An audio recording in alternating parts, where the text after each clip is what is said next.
It's really kind of wild, when you think about it. How often in science what seems like totally obvious common sense ends up being, well, completely wrong. Yeah, it's true. You think you've got a pretty good handle on something, and then bam, some new research comes along and kind of flips everything you thought you knew upside down. And the coolest part is when you bump into these scientific paradoxes, Yeah, not just those thought experiments like the what if a tree falls in the woods kind of thing. These are like genuine mysteries that pop up when scientists are digging into the real world, which makes them even more fascinating. exactly. And today, we are going deep, really deep, on three of these totally mind-blowing paradoxes.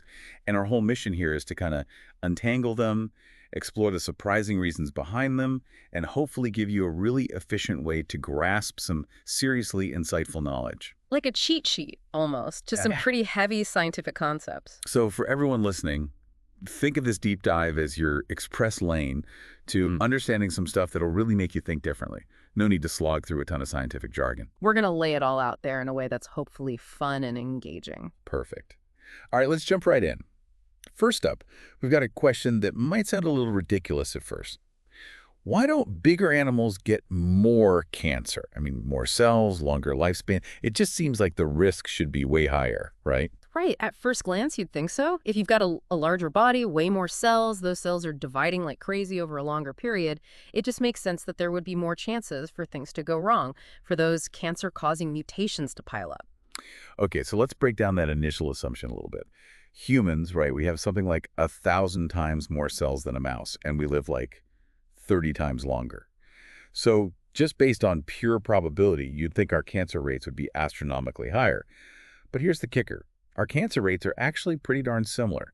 And that, my friends, is the heart of what we call Peto's paradox. Exactly. And what really blows your mind is when you start looking at the giants out there, elephants, blue whales, those behemoths, their cancer rates, they're actually lower than ours. It completely defies our initial logical assumption. Wait, seriously, that's just nuts. Yeah. So how do scientists even begin to explain this? What makes these huge animals so unbelievably resistant to cancer? Well, there are some seriously cool theories floating around. One thought is that it might have to do with like the speed of life at a cellular level, Yeah, okay. their metabolic rates. Bigger animals tend to have a slower metabolism, meaning their cells are kind of chugging along, dividing less frequently. And that slower rate of cell division might just naturally lead to fewer opportunities for those DNA replication errors that can kick off cancer. I guess that makes sense. Kind of like a slower engine is less likely to overheat and break down in a way. Yeah, kind of. But there are other pretty wild ideas out there too. Like, have you ever heard of the hypertumors theory? So the idea here is that in these really, really large organisms, tumors might actually start growing inside other tumors. It's like tumor inception. Oh, And these hypertumors, that's what they call them, they start competing with the original tumor for resources, basically starving it out or messing up its growth. So it's almost like a tiny little battle happening right there inside the body. that's incredible. Yeah. And they only have one copy of the P53 gene, like us.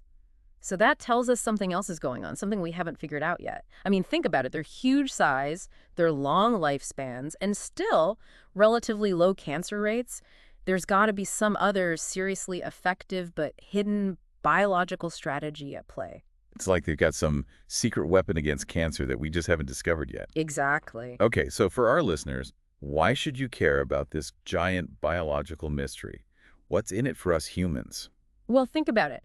If we can crack the code of Peto's paradox, how these huge animals evolved this incredible resistance to cancer that could be absolutely revolutionary for human health, we're talking potentially game-changing breakthroughs in cancer treatment and prevention. Look, if we could figure out what their secret is, we could apply that to ourselves. Exactly. It's like looking to nature for inspiration for solutions. Yes. Sometimes the answers are hiding in the most unexpected places. Nature is just full of surprises, isn't it? It is. Okay, let's switch gears for a minute and talk about something that probably hits closer to home for a lot of us.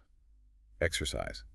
Specifically, why doesn't exercising more always equal weight loss? I think we've all been there, busting our butts at the gym, but the scale just refuses to budge. Super frustrating. Oh, for sure. It's this assumption that we all buy into, right? The more you work out, the more calories you burn, the more weight you'll lose. It seems like a pretty straightforward equation. Yeah, calories in, calories out. Simple. But that's where the exercise paradox throws a major wrench in the works. There was this really fascinating study done back in 2012 looking at the Hadza people in Tanzania. Now, these folks have a crazy active lifestyle, walking miles every day as part of their hunter-gatherer traditions. And what the researchers found was that their daily calorie expenditure was basically the same as people in the West who live much more sedentary lives. No way. So these incredibly active people are burning the same number of calories as someone who sits at a desk all day. That doesn't make any sense. I know, right? It really challenges the whole calories in, calories out idea. And this research lends support to what they call the constrained energy model. Okay, what's that? So the idea is that our bodies have this sort of internal budget for energy, Hmm. right? And if you suddenly crank up the spending in one area, like through a ton of exercise, your body starts looking for ways to cut back in other places to balance things out. It's like your body is rebudgeting to keep things stable. So if I start training for a marathon or something, my body might actually start skipping on energy for other things. It might, like dialing back the energy going to your immune system or even slowing down your metabolism, just a smidge.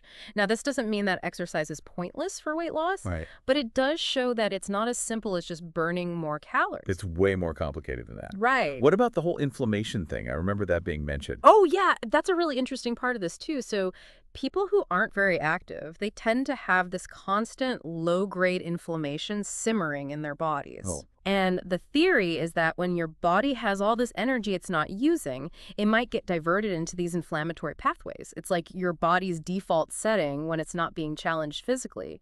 But exercise, on the other hand, can actually help tamp down that chronic inflammation. So even if exercise isn't always a magic bullet for weight loss, it can still have a really big impact on our overall health. Absolutely. It helps with your heart, your mental health, and it helps fight inflammation.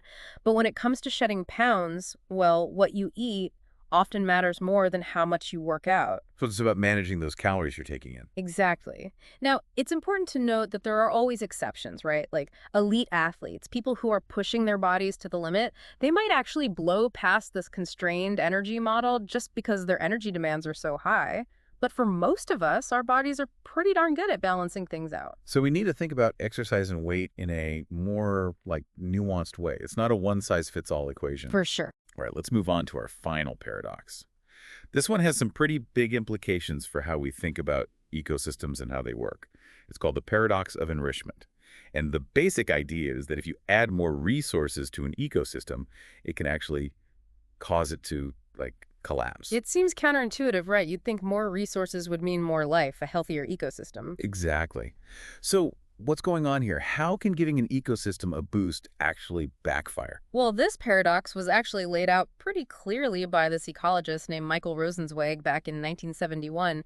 And what he was saying, essentially, is that increasing things like nutrients, basically, the food supply in an ecosystem can mess up the delicate balance between predators and prey. And sometimes this leads to some pretty nasty consequences for the whole system. So it's like the better you feed an ecosystem, the worse things can get. How does that even work? Well, the best way to understand it is to look at what happens in a really controlled setting, like a lab experiment. There's this classic example using two types of microscopic creatures, single-celled organisms. One's called Didinium nasutum, and it's a predator. Right? The other is Paramecium aurelia, and that's the prey. Got it. Now, in the lab, they can set things up so the paramecium, the prey, have an unlimited buffet of food. What happens? Well, their population explodes. Tons of paramecium everywhere. Yeah, makes sense. Which at first is great news for the Didinium, right? They've got an endless supply of food, so their numbers also boom. But then things start to get wonky. You see, with so many paramecium around, the Didinium eat everything in one spot and then have trouble finding more. So they start competing like crazy with each other for those scattered, abundant prey. Too much of a good thing. Exactly. And the result is that the Didinium population often crashes. Sometimes they even go extinct in the experiment. Wow. So all that extra food for the prey actually ends up being really bad for the predator. Exactly. It's like the prey's own success ends up being its downfall, and it takes the predator down with it. Instead of this nice, balanced ecosystem, you get these wild swings, a boom and then a bust, which can be disastrous for certain species. That's really wild. Yeah. But in the sources I read, it sounded like this doesn't happen all the time out in the real world, in more complex ecosystems. Right. In nature, there are a lot more factors at play that tend to prevent this total ecosystem meltdown. Like what? Well, for one thing, predators in the wild aren't nearly as efficient as they are in a lab setting. They rarely completely wipe out their prey. Right. Also, a lot of predators are territorial. Hmm. They have their own little zones and they don't like sharing. So that kind of limits how many predators can be in one area, which prevents them from overhunting in any one spot. Mhm. And then some prey species actually develop defenses. They get tougher to catch, or they might even become toxic if their population gets too dense. So nature has all these built-in ways to prevent things from getting too out of whack. Exactly. But it did sound like sometimes human activity can actually make this paradox more likely to happen. Oh, definitely. Even if we don't see the exact same predator-prey extinction as in the lab, humans can still mess things up by over-enriching ecosystems. Like, think about all the nutrient runoff from farms and cities. Going into rivers and lakes and stuff. Exactly. That can cause massive algal blooms. Now, that might seem like a good thing, tons of algae. Right. Right. But then, when all that algae dies, the decomposition process sucks up all the oxygen in the water. Oh, right. Creating those dead zones. Exactly. And that can kill a ton of fish and other aquatic life, basically throwing the whole ecosystem off balance. So even if we don't see the exact predator-prey collapse, our actions can still have these really big unintended consequences. It's like we need to be careful about messing with the natural order of things, even when we think we're helping. Okay, so we've explored 3 totally mind-bending paradoxes today, and they all kind of force us to rethink some really basic assumptions. We naturally think bigger animals should be more prone to cancer, that more exercise equals automatic weight loss, and that more resources are always good for an ecosystem. But science is showing us that things are way more nuanced, often more surprising than we think. And that's what makes science so cool, isn't it? It's constantly challenging what we think we know. Absolutely. Okay, let's do a quick recap for everyone listening, just to hit those key takeaways one more time. Yeah. Peto's paradox. Size doesn't necessarily mean higher cancer risk. It's more complicated than that. Right. The exercise paradox. Weight loss is more about calorie management than just burning tons of calories through exercise. Our bodies are smart, and they adapt. And finally, the paradox of enrichment. More isn't always better. Sometimes adding more resources to an ecosystem can actually backfire and cause instability. Right. So here's a thought for everyone listening. If these seemingly obvious assumptions in biology and ecology turned out to be totally wrong, what other common sense ideas might we have that could also be paradoxes in disguise? What other things do we just take for granted as being true that might actually be way more complicated? Just something to ponder. Yeah, it really makes you think. It does.